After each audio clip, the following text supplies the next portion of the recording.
शोकम विषादम मदमेव च न विमुञ्चति दुर्मेधा सा पार्थ तामस। एवं पाचही निद्रादिक तामसांच्या ठाई दोख जया धृती देख धरिले आहाती।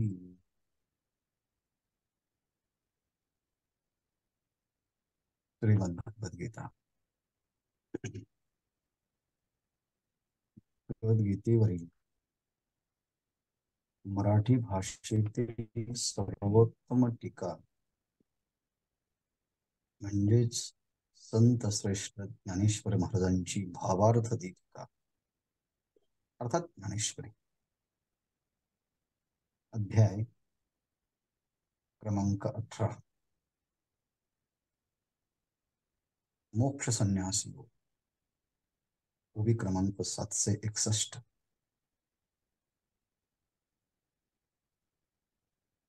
प्रस्तुतचा विषय चाललेला आहे धृतीचा।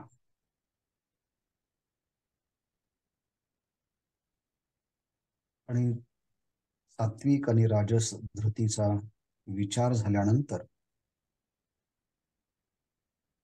साहजिकच प्रमाणे येणारा धृतीचा विषय म्हणजे तामसी धृती। हे पार्थ, सा धृती तामसी। हे अर्जुना, त्या धृतीला तामसी धृती असं म्हणतात। पण त्या यया स्वप्नम भयम शोकम विषादम मदमेव च न विमुञ्चति सः पार्थ तामसी।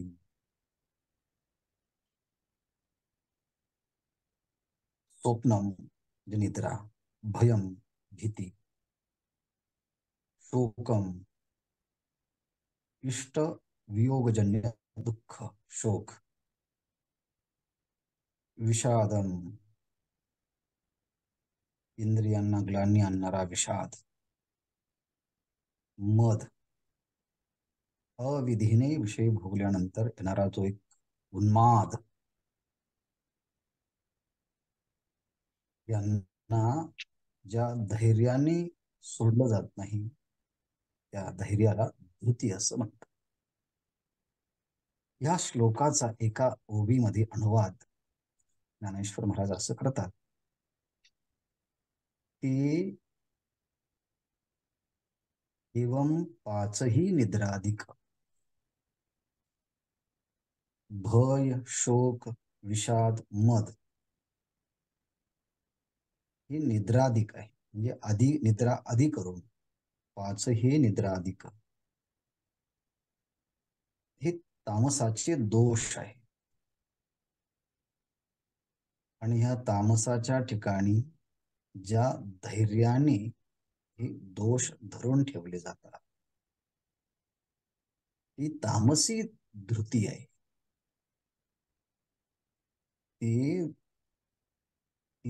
या धृती एवं पाचही निद्रादिक तामसांच्या ठाई दोख ज्या धृती देख धरिले आहाती।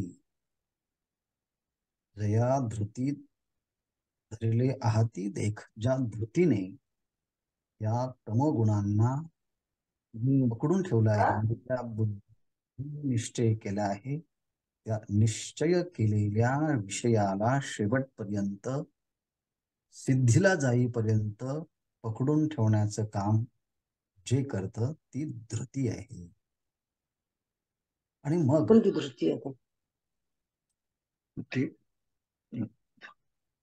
निश्चय तेच का आता पाचही नंतर एक षष्टा एवं पाचही निद्रादिक तामसांच्या टाही दोख जया धृती देख धरले आहाती।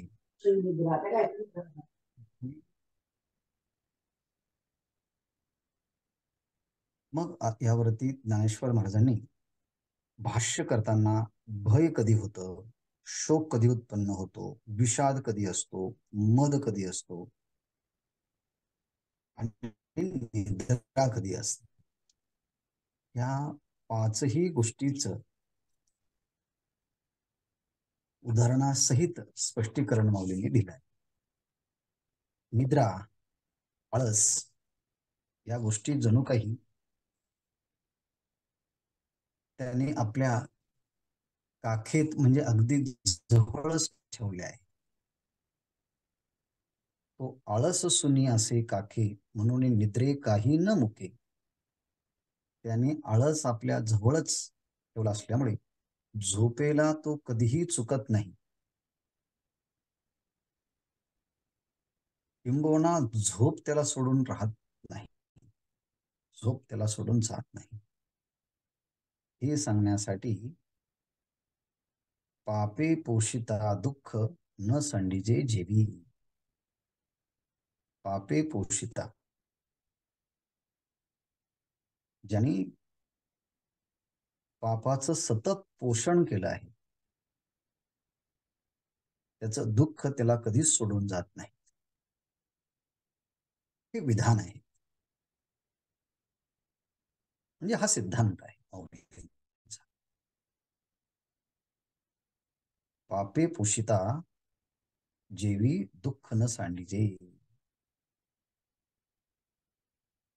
सुख आणि दुःख या दोन गोष्टी मानवी जीवनाच्या अनुभवातल्या आहे. पुण्याचं फळ सुख आणि पापाचं फळ दुःख. मग पुण्य तरी कशाने होतं आणि पाप तरी कशाने होतं?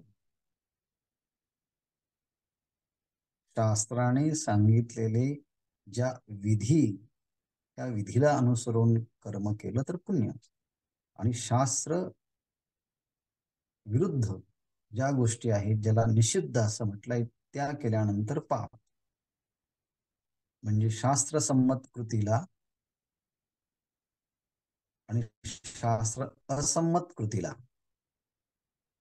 विधी आणि निषेध असं म्हणतात. म्हणजेच कर्म आणि ते विधी आणि निषिद्ध, त्या विहित कर्मापासून पुण्य आणि निषिद्ध कर्मापासून पाप. पुण्याचं फळ आहे सुख आणि पापाचं फळ आहे दुःख. म्हणजे ही मालिकाच आहे. मग दुःखाला जन्माला कोणी घातलं तर मीच, आणि पापालाही जन्माला कोणी घातलं तर मीच. मग ते पापच आणि ते पुण्यच सुखाच्या आणि दुःखाच्या रूपानं आपल्या जीवनामध्ये येत असतं. म्हणून दुःख झाल्यानंतर त्या दुःखाचं जबाबदारी माणसं कोणावर तरी सोपून देतात. पण असं नाही, आपणच केलेलं असतं. त्यामुळे आनंदाने ते आपल्याला स्वीकारावं असं वाटलं पाहिजे. पापे पोषिता दुःखे न सांडीजे जीवी. पण कोणी असं म्हणेल, अहो या जन्मात तर मी सगळं चांगलंच केलं आहे, तरी पण माझ्या जीवनात पाप का, दुःख का, इतके आजार का? ह्या जन्मात पुण्य केलं आहे, पण मागच्या जन्मातलं प्रारब्ध भोगण्याकरता हा देह मिळाले असल्यामुळे कदाचित मागच्याही जन्माचा संबंध वर्तमान काळातल्या सुखदुःखाशी असू शकतो. तो विषय वेगळा आहे.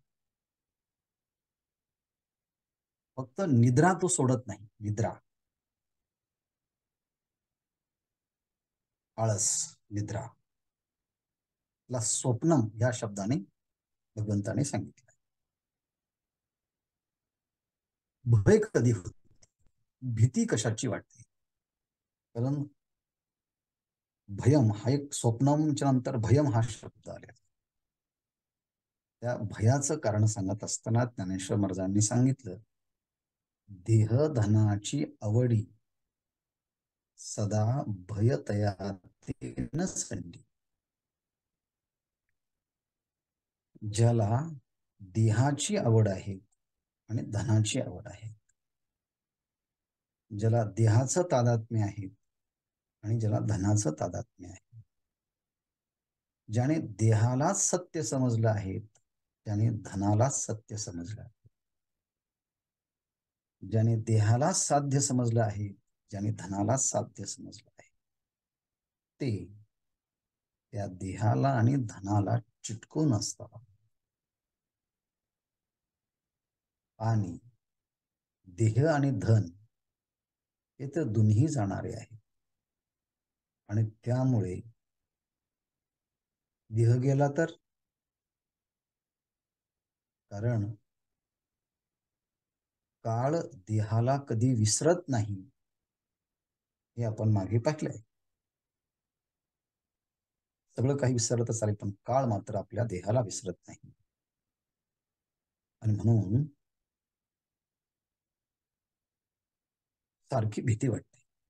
धन गेलं तर काय होईल, देहाला काय झालं तर काय होईल. म्हणून सतत माणसं आपण अद्ययावत पूर्ववत पहिल्यासारखेच आहोत त्याचा प्रयत्न आणि त्याला मदत करणारे घटक पुष्कळ आहेत. ब्युटी पार्लर्स त्यासाठीच आहेत. माझे केस पूर्वीसारखेच काळे आहेत. माझा चेहरा पूर्वीसारखा ताजा तवाना आहे असं म्हणून त्याला मदत करणार आहे. पण खरं सांगायचं माऊली म्हणतात, देहधनाची ज्याला आवड असेल त्याला भय कधी सोडतच नाही. कशाप्रमाणे, विसंबू न शके धोंडी काठिन्य जैसे. जैसे धोंडी काठिन्य विसंबू न शके. कठीण पाषाण जो दगड आहे तो आपला कठीणपणा कधी टाकू शकत नाही, सोडू शकत नाही. त्यासाठी आहेत भीतीचं सांगितलं आहे. शोक कधी उत्पन्न होतो, शोकाचं कारण माऊलींनी सांगितलं. पदार्थ जाती स्नेह बांधे म्हणून तो शोक ठाव. त्या एका एक सिद्धांत सांगितला आणि त्या एका एका सिद्धांताला एक दृष्टांत माऊलींनी दिला आहे. पदार्थ जाती स्नेहो बांधे. जगात जेवढे काही पदार्थ आहेत, जेवढ्या काही वस्तू आहेत, त्या सगळ्या पदार्थांच्या संबंधाने एक प्रकारची आसक्ती आहे, एक प्रकारचा चिटकावा आहे, प्रेम आहे, आसक्ती आहे. त्याला प्रेम म्हणण्यापेक्षा आसक्ती म्हणून. म्हणून पदार्थ जाती स्नेह बांधे. सगळ्या पदार्थांच्या ठिकाणी ज्यांनी स्नेह आसक्ती ठेवली आहे, म्हणून ज्या ज्या पदार्थांच्या ठिकाणी आसक्ती ठेवली आहे ते पदार्थ जर आपल्या सानिध्यात आहे पण त्यांचा आपला वियोग झाला तर मग शोक उत्पन्न होतो. आणि मग तो शोक त्याला सोडत नाही. कसा सोडत नाही? जसा कृतज्ञ झालेल्या माणसाला केला न शके पाप जाऊ कृतज्ञ होणे असे.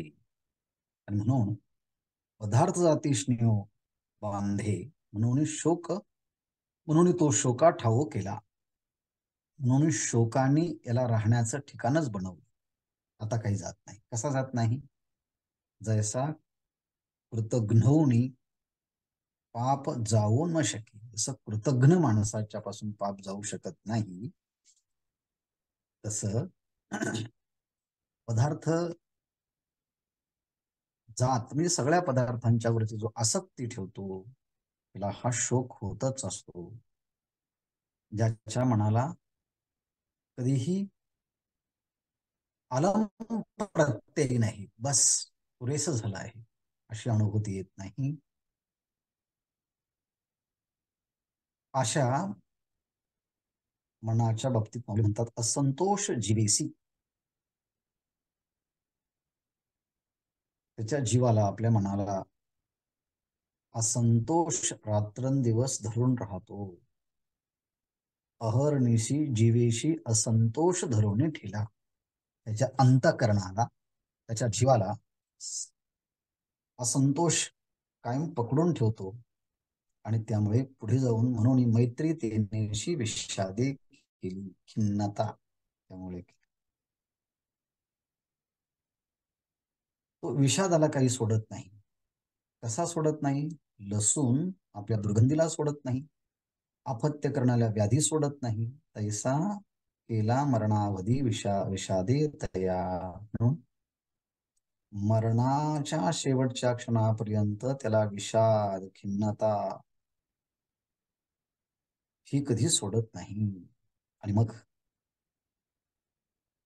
स्वप्नम भयम शोकम विषादम मदमेवच, मद उन्मत्तपणा, गर्वपणा. हा कसा असतो गर्वपणा?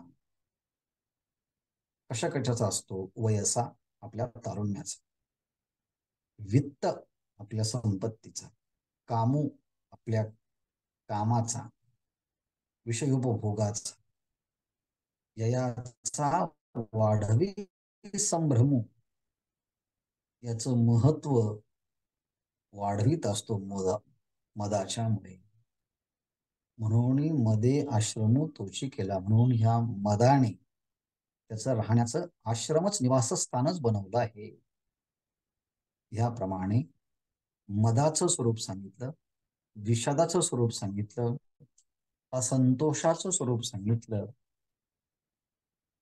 त्याचप्रमाणे शोकाचं स्वरूप सांगितलं, भयाचं स्वरूप सांगितलं आणि निद्रेचे स्वरूप सांगितलं. आणि हे सांगत असताना प्रत्येकाला ज्ञानेश्वर महाराजांनी एका एका शास्त्रातील एक एक सिद्धांत दिला. म्हणजे आळस हा आपल्या काखेत ठेवल्यानंतर तो कधी पण निद्रा घेतो, तो निद्रेला सोडतच नाही. कशाप्रमाणे? कर्मशास्त्रातील दृष्टांत दिला. पाप करणाऱ्या माणसाला दुःख कधी सोडत नाही. भय, धन आणि देहाची आवड असणाऱ्या माणसाला भय कधी सोडत नाही, हे सांगण्यासाठी व्यवहारशास्त्राचा दृष्टांत दिला. धोंडी जैसा काठिन्य विसंबू न शके, दगड कधी आपला कठीणपणा विसरत नाही, कायम कठीणच असतो. आणि मग हे सांगण्यासाठी दुसरा शोकाची संकल्पना सांगत असताना पदार्थ जात जेवढे काही पदार्थ आहेत त्यावरती आसक्ती प्रेम धरणाऱ्या मनुष्याला आपल्या हातून सुटेल म्हणून शोक असतो. म्हणून जणू काही शोकाने राहण्याचं ठिकाणच याचा देह बनवलेला असतो, जात नाही शोक. पण कसा जात नाही? पुन्हा त्यातून नीतिशास्त्राचा दृष्टांत दिला. जैसा कृतघ्नोनी पाप जाऊ न शके, म्हणजे एक एक दोष, त्या दोषाचं स्वरूप आणि त्याला दिलेला दृष्टांत हा कोणत्या तरी एखाद्या शास्त्रातील असतो. आणि हे सगळं सांगून झाल्यानंतर एवं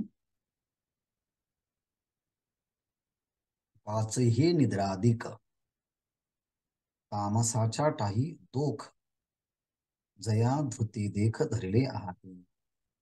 ही पाचही निद्राधिक आहे, तामस व्यक्तीच्या ठिकाणी राहतात आणि धृतीच्या द्वारे ह्या सगळ्या दोषांना पकडून ठेवलं जातात. ते या धृती नाव तामसी येथ हे जाणावे, ते या धृती नावे तामसी येथ हे जाणावे, म्हणितले तेने देवे जगाक्षिणी. इथपर्यंत आपण आलो. ह्या सगळ्या ओव्या झालत्याच, पण त्यातला थोडासा बारकावा शिल्लक आहे. तो कदाचित काल फक्त ओघवता सांगितलं, परंतु ह्या पाच गोष्टी स्वप्नम भयम शोकम विषादम मदमेवच, या पाच गोष्टींचं स्वरूप काय, त्या कशा माणसाला सोडत नाही. आणि त्यासाठी दिलेले वेगवेगळ्या शास्त्रातील दृष्टांत हे पुन्हा आपल्या समोर यावेत. आणि एक सिद्धांत सांगत असताना दिलेले दुसरे दृष्टांत सुद्धा दुसऱ्या शास्त्रातील ते सिद्धांतच आहे. हा दोन मुद्दे आपल्या समोर पुन्हा पुनरावलोकनासाठी प्रस्तुत करावयाचे होते म्हणून सांगितले. ते या धृती नावे तामसी एथ हे जाणावे. एथ तामसी धृती ह्या नावे जाणावे.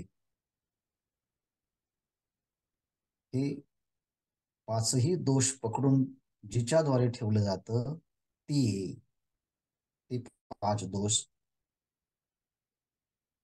या तामसी धृती नावे जाणावे. तामसी धृती ह्या नावाने तिला जाणलं जातं. हे जगाचे जेणे जगाचेनी देवे म्हणितले.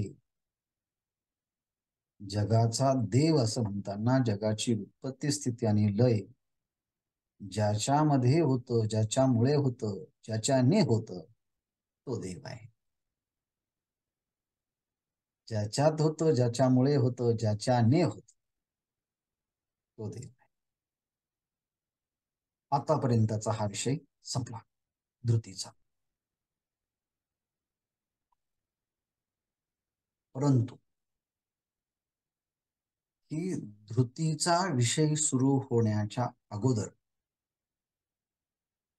म्हणजे सात्विक धृती, राजस धृती आणि तामस धृती ह्या सगळ्यांचा विषय आता झाला. परंतु हा विषय सुरू होण्याच्या अगोदर म्हणजे धृत्यायया धारयते मन प्राणेंद्रिय क्रिया योगेन व्यभिचारिण्या धृती सा पार्थ सात्विकी. ह्या श्लोकावरती सात्विक धृती सांगण्याच्या अगोदर त्या धृतीचा आणि बुद्धीचा संबंध दोन ओव्यांच्या मध्ये सांगितले.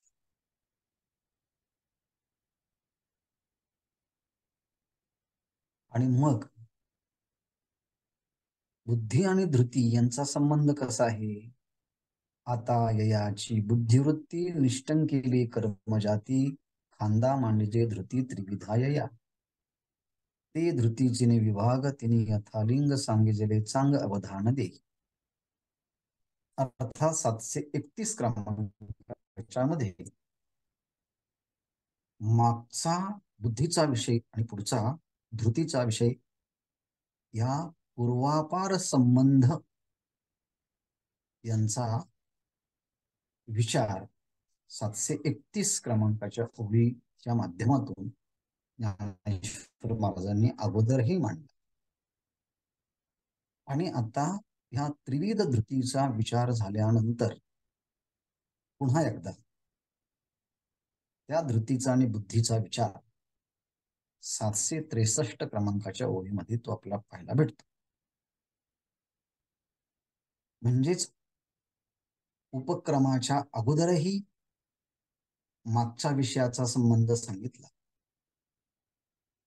आणि उपसंहाराच्या वेळेसही बुद्धीचा आणि धृतीचा संबंध सांगून पुढच्या सुख विषयांच्याही संबंधाची प्रस्तावना ज्ञानेश्वर महाराज ह्या ओव्यांच्या माध्यमातून करतात. म्हणजे उपसंहार होऊन पुढच्या श्लोकाचे उपक्रमाचा उपोद्घात ह्या उर्वरित काही ओव्यांच्या मध्ये ज्ञानेश्वर महाराज करणार आहे. म्हणून ज्ञानेश्वरी वाचताना पूर्वापार संबंध कसा आहे हे सहज ध्यानी आलं पाहिजे. आता एवं त्रिविध जे बुद्धी, त्रिविध बुद्धी ह्याप्रमाणे तीन प्रकारची बुद्धी. कोणती? सात्विक बुद्धी, राजस बुद्धी, तामस बुद्धी. तीन प्रकारची बुद्धी. ह्या बुद्धीचं काम काय आहे? एवं त्रिविध जे बुद्धी की जे कर्मनिश्चयो आधी,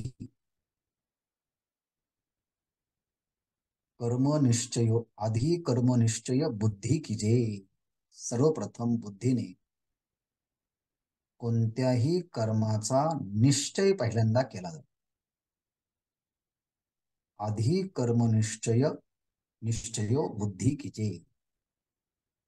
कोणतंही कर्म करण्याच्या अगोदर बुद्धी ते कर्म मी करणार आहे, ह्या या पद्धतीने करणार आहे ह्या या कालावधीमध्ये करणार आहे आणि ह्या या कालावधीच्या अगोदर पूर्ण करणार, असा कर्माचा संबंध, म्हणजे कर्माला प्रारंभ होण्याच्या पूर्वीच कर्माचा निश्चय या त्रिविध बुद्धींच्या द्वारे केला जातो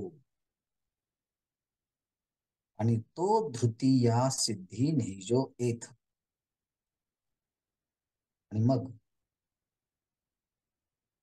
ह्या या धृतीच्या द्वारे तो कर्मनिश्चय येत सिद्धी नेजो, आणि मग त्या बुद्धीच्या द्वारे केलेला आधी जो निश्चय, त्या निश्चयाला धृती सिद्धीला जाईपर्यंत, शेवटपर्यंत ती घेऊन जात असते. म्हणजे कोणतंही काम अगोदर बुद्धी निश्चय करते, बुद्धीने निश्चय केला की मग तो धैर्याच्या द्वारे, धृतीच्या द्वारे यशस्वी होईपर्यंत तो निश्चय बुद्धीमध्ये पकडून ठेवण्याचं काम कोण करत असेल तर धृती.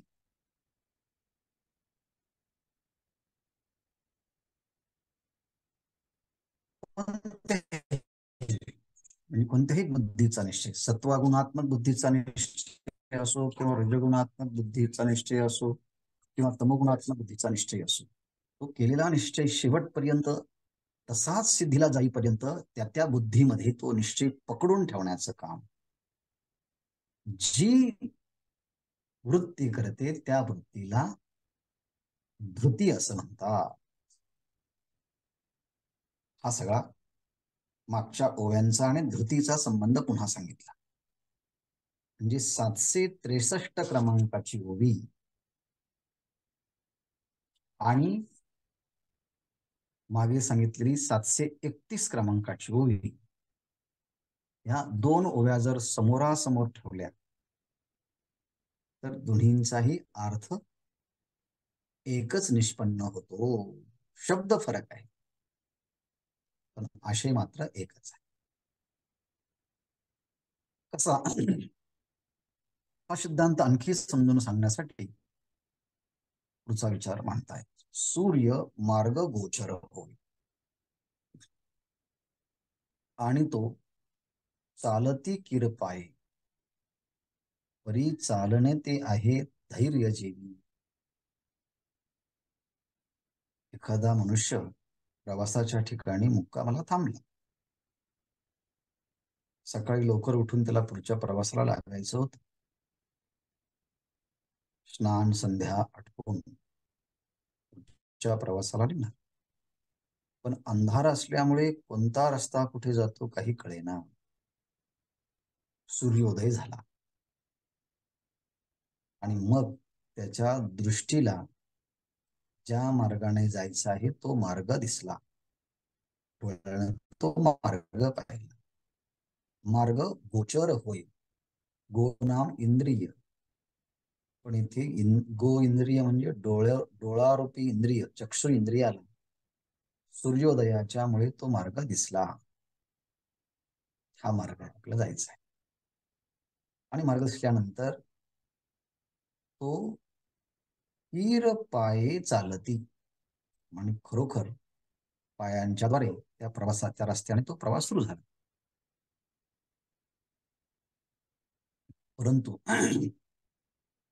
आता काही झालं तरी चालेल, पण सूर्यास्ताच्या आधी आपल्याला अंतिम टप्प्यापर्यंत पोहोचायचं आहे. अशा प्रकारचा निश्चय बुद्धीमध्ये असावा लागतो. शक्तीची धारणा, परी चालणे ते आहे धैर्य जेवी. जेवी चालणे ते धैर्य आहे. ठीक आहे, सूर्य उगवला, मार्ग दिसला, पायाने चालायला सुरुवात केली, पण अंतःकरणामध्ये धैर्य असावं लागतं की आता मी ह्या मार्गाने निश्चित स्थानापर्यंत पोहोचेपर्यंत मी आता चालत राहणार, हा निश्चय.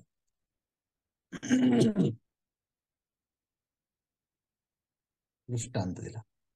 पुन्हा 763 क्रमांकाच्या ओळीमध्ये जे सांगितलं आहे त्या संबंधाचा पुन्हा थोडासा विस्तार करून सांगा. तैसी बुद्धी कर्माते दावी, ते करण सामग्री निफजवी आणि निफजवया होवावी धीरता जे.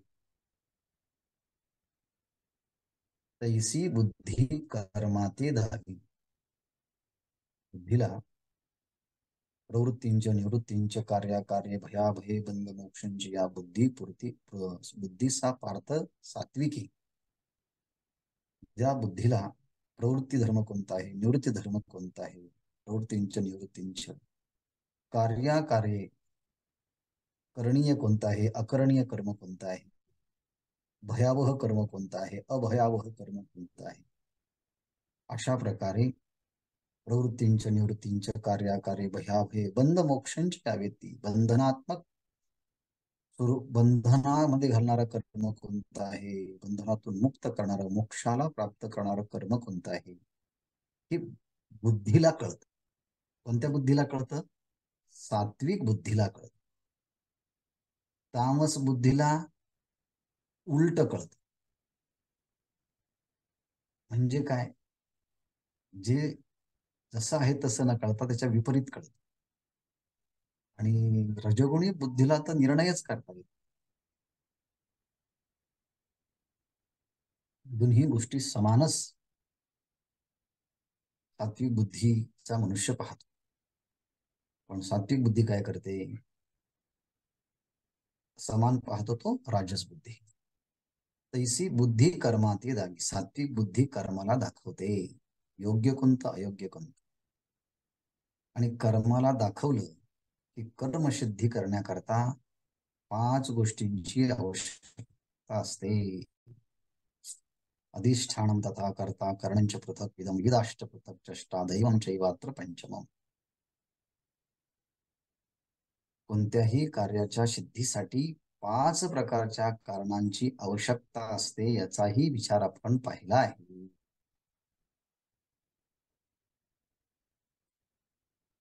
ही 5 कारण कोण निर्माण करतं? कर्म निर्माण करतं. बुद्धी कर्माते दावी, बुद्धी कर्माला दाखवते की हे मला कर्म करायचं. आणि मग ते कर्म शरीर, कर्ता, इंद्रिय इत्यादींना ह्या 5 कारण सामग्रीला निर्माण करतात. कोण? कर्म.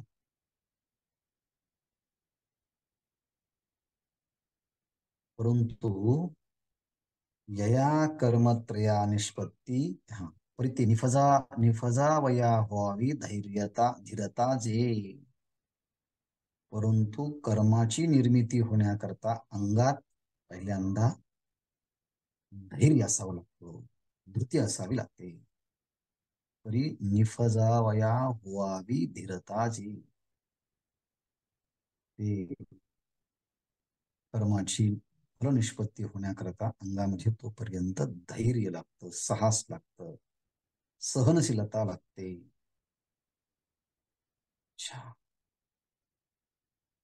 आणि त्या धैर्याचा विचार प्रत्येक बुद्धीला आवश्यकता आहे.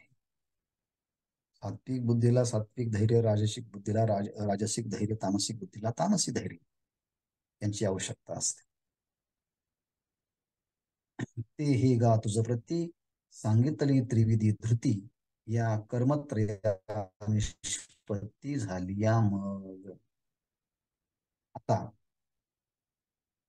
इथून पुढे पुढच्या विषयाची सूक्ष्मरित्या आता प्रस्तावना करताय. ते हे गा तुझ प्रती. अरे अर्जुना, ह्या त्रिविधा धृती तुझ प्रती सांगितली, तरी हे गा त्रिविध धृती तुझ प्रती सांगितली. बाबा अर्जुना, तुझ प्रती, तुला, तुझ्यासाठी काय केलं आहे म्हटले? त्रिविध प्रकारच्या प्रकृतींचा विचार तुला आम्ही सांगितला आहे. प्रकृतीचा म्हणजे धृतीचा. त्रिविध धृती तुझं प्रती सांगितली. तुझ्यासाठी आम्ही ह्या त्रिविध धृतींचा विचार केला. यया कर्मत्रया निष्पत्ती झाली या मग ह्या धैर्याने पकडून ठेवलं आणि धृतीच्या द्वारे मग कर्माची निर्मिती होते. यया कर्मत्रया निष्पत्ती झाली या मग या धृतीच्या ह्या धैर्याच्या योगानेच पुढे सात्विक, राजस आणि तामस अशा 3 प्रकारच्या कर्मांची उत्पत्ती होते. या कर्मत्रया निष्पत्ती झाली या म्हणजे यया त्रिविधा धृती या 3 प्रकारच्या धैर्याने सात्विक धैर्याने सात्विक कर्म, राजसिक धैर्याने राजसिक कर्म, तामसिक धैर्याने तामसिक कर्म असे हे त्रिविध प्रकारचे कर्म सांगितले आहेत. त्रिविध जाणे जे कर्म वशे आणि हे तेही सुद्धा 3 प्रकाराने 3 प्रकारच्या कर्मानेच तयार होतात. ते कर्मानुसारच होत असतात. हे तुझं प्रती सांगितली त्रिविध श्रुती. आता या कर्मत्रया निष्पत्ती झाली या कर्माच्या द्वारे सात्विक, राजस, तामस अशी ही कर्माची उत्पत्ती झाल्यानंतर त्या कर्माच्या साठी काहीतरी फळ उत्पन्न होत असेल ना. एत फळ जे एक निफजे सुख जया ते म्हणिजे तेही त्रिविध जाणीजे कर्मवशे. पहिल्यांदा कर्माच्या संबंधाने बुद्धीने दाखवलं याला हे असं कर्म म्हणतात. मग त्या कर्माने 5 प्रकारच्या सामुग्री निर्माण केली. अधिष्ठान तथा कर्ता कर्णांच पृथक्विदम विविधाष्ट पृथक चष्टा दैवम चैवात्र पंचमम ही साधन सामुग्री. आणि ही साधन सामुग्री निर्मिती करण्यासाठी सुद्धा धैर्य लागतं. आणि हे धैर्य तुझ्यासाठी आम्ही 3 प्रकारे सांगितलं आणि त्यातून मग 3 प्रकारच्या कर्मांची फलनिष्पत्ती झाली. सात्विक कर्म, राजस कर्म आणि तामस कर्म. आणि त्या कर्माला पुन्हा त्यांचं एक एक फळ. सात्विक कर्माचं फळ सात्विक, राजस कर्माचं फळ राजस, तामस कर्माचं फळ तामस. पण त्या कर्माचं फळ काय आहे? सुख किंवा दुःख. पण इथे दुःखाचा विचार नाही करायचा, सुखाचा विचार.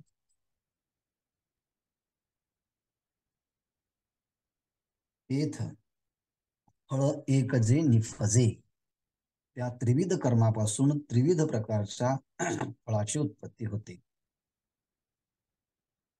पण मग आता ह्या सात्विक, राजस आणि तामस या तिन्ही कर्मांना बुद्धीच्या द्वारे आणि धैर्याच्या द्वारे एक फळ लागतं. त्या फळाचं नाव आहे सुख.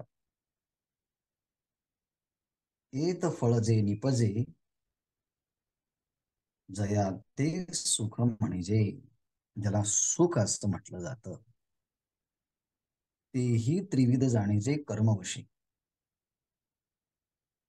कर्माचाच प्रभाव असल्यामुळे तेही त्रिविध जाणीचे. तेही म्हणजे ते सुखही त्रिविध म्हणजे 3 प्रकारचं जाणावं, समजून घ्यावं.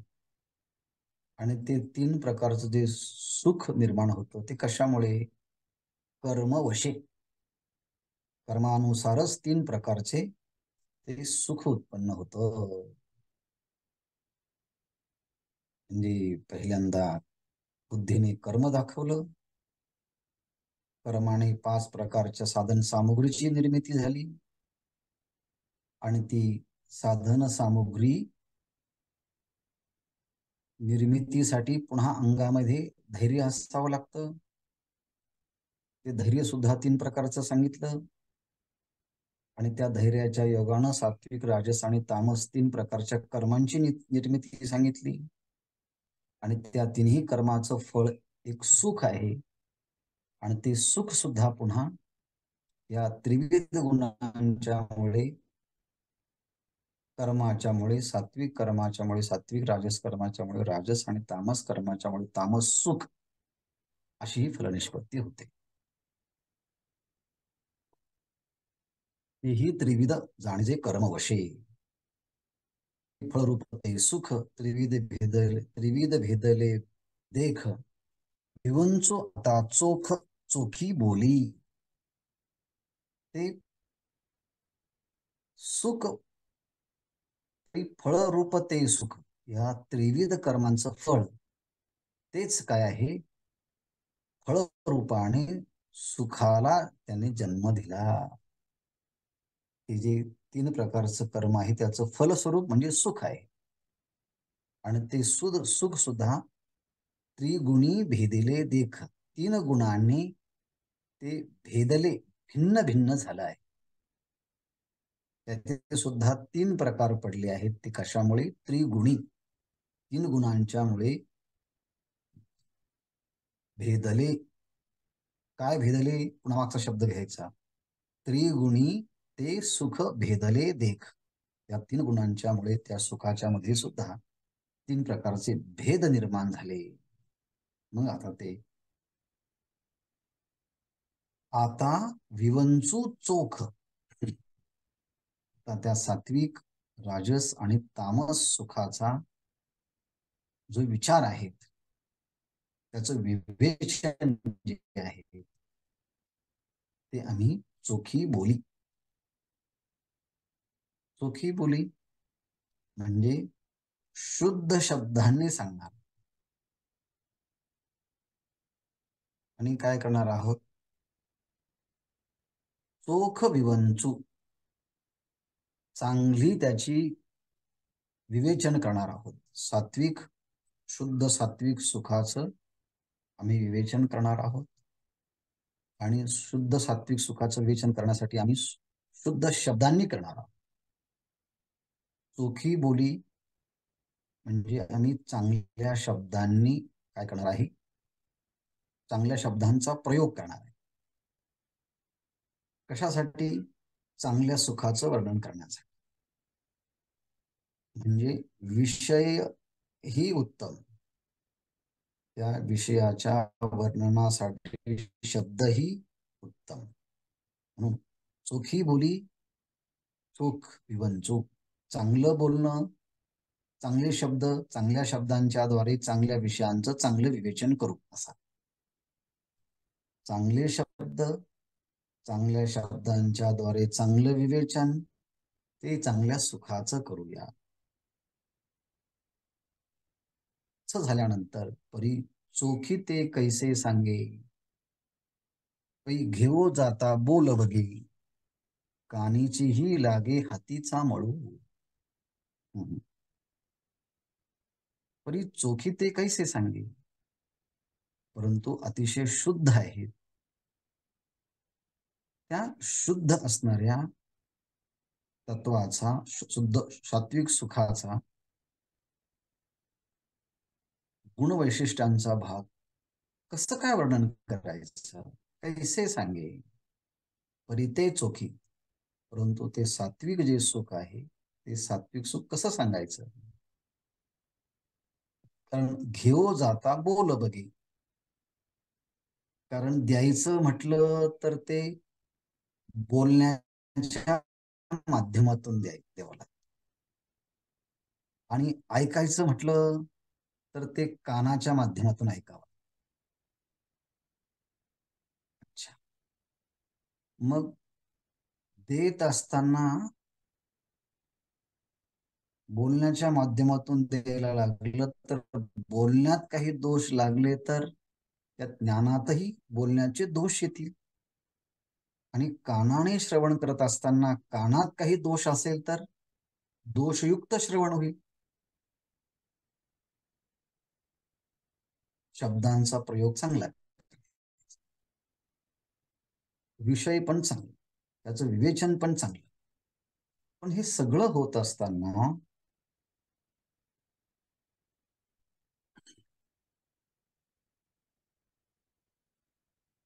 घेऊ जाता बोल बघे, जर घ्यायचं असेल तर शब्दांच्या द्वारे घ्यायचं असेल,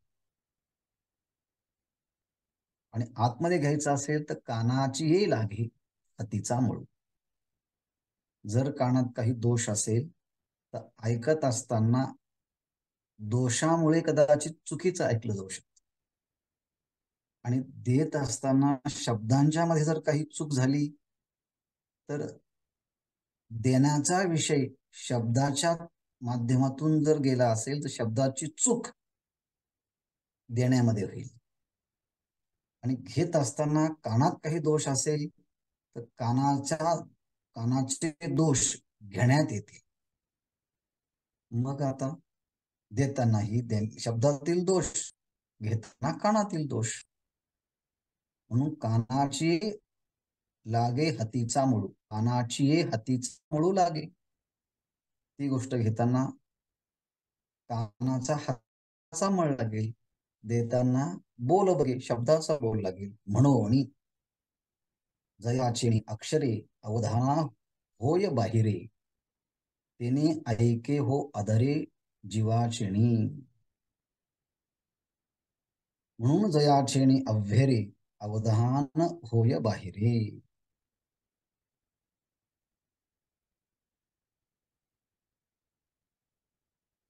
म्हणून देण्याचे जे माध्यम आहे आणि घेण्याचे जे माध्यम आहे, जयाचे आणि अव्हेरे, मग श्रवण ज्या कार्याच्या द्वारे आतमध्ये घ्यायचं त्याचा अनादर केला तर कानाला प्राधान्य ठेवायचं नाही, तो शब्दातील रस चाखायचा. त्याकरता अवधान देखील बाहेर होईल. तेने ऐक हो आदरे जीवाचणी, म्हणून जीवाभावाने ते आदरयुक्त श्रवण करावं. त्या दोन्ही दोषांकडे दुर्लक्ष करावं. मग म्हणून देव त्रिविध सुखाचा प्रस्ताव मांडला, तो निर्वाह निरूपित असे. ऐसे म्हणून देव या देण्याच्या, घेण्याच्या आणि विषयाच्या संबंधानं आपला अभिप्राय भगवंतांनी सांगितल्यानंतर ऐसं म्हणून देवे त्रिविध सुखाचा प्रस्ताव केला. देव त्रिविध सुखाचा प्रस्ताव मांडला. देवाने त्रिविध सुखाच्या उपक्रमाचा हा प्रस्ताव सुरुवात केली. तो निर्वाहो निरूपित असे. ज्ञानेश्वर महाराज म्हणतात, तो जो प्रकार आहे त्याचं मी आता निरूपण करत आहोत. आम्ही निरूपण करत आहोत. निरूपित असे, तो निर्वाह निरूपित असे, तो जो प्रकार आहे तो प्रकार आता मी सांगत आहे. ऐसे म्हणून देव त्रिविध सुखाचा प्रस्ताव मांडला. त्रिविध सुखाचा जो काही प्रस्तावना ती मांडली, आणि त्याचा आता त्या प्रकाराचा जो विचार आहे ज्ञानेश्वर महाराज म्हणतात तो मी सांगतो. आणि म्हणून सुखाची प्रस्तावना भगवंता 37 क्रमांकाच्या श्लोकापासून पुढे क्रमाक्रमाने पुढच्या 3 श्लोकामध्ये सात्विक, राजस आणि तामस सुखाचा विचार मांडला आहे. म्हणजे या सुखाचा विचार होताना त्याची सामान्य कल्पना, सुख कशाला म्हणतात, सुखम तिदानी त्रिविधम शृणु मे भरतर्षभ, अभ्यासात रमते यत्रम दुःखांतंच निगच्छति. यामध्ये सुख किती प्रकारचं आहे, सुख कशाला म्हणतात, आणि त्या सुखामध्ये दुःखाचा कसा अंत होतो याची प्रस्तावना सांगून मग सुखाच्या विवेचना भगवंत प्रारंभ करतात. तो शेष विचार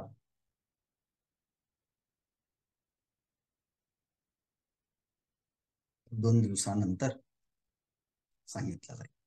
ओम